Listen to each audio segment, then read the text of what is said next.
এই ঠিকানাটা কোথায় ভাই একটু দেখেন তো, চিনেন কিনা ভাই?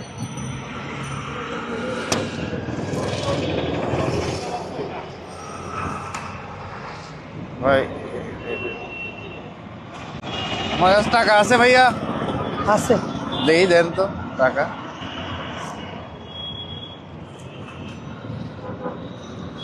ও বাপরে, এত টাকা!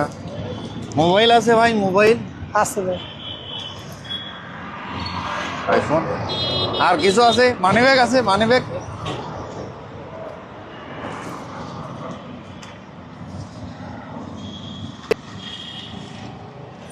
ওরে বাবা, বাসা কোথায় ভাই? আমার সামনে। আপনার বাসা? বাসায় কেউ আছে? এখন তো নাই, শ্বশুর বাড়িতে। তাহলে চলেন আপনার বাসায় যাই একটু, চলেন বাসায়। দেখুন, কোনোভাবে কোনো আহত না করে, কোনো কিছু না করে মোবাইল, মানিব্যাগ, টাকা পয়সা সব নিয়ে ফেলছে। কিভাবে পসিবল? শয়তানের নিঃশ্বাস নামক এই জিনিসদের সব নিয়ে যাচ্ছে। মাস্ক পরা কোনো লোক এভাবে টাকা দেয় বা ঠিকানা দেয়, তখনই আপনি অতিরিক্ত সাবধানতা অবলম্বন করবেন। তার থেকে 12 ইঞ্চি অ্যাটলিস্ট দূরে থাকবেন। ভিডিওটা অবশ্যই শেয়ার করবেন।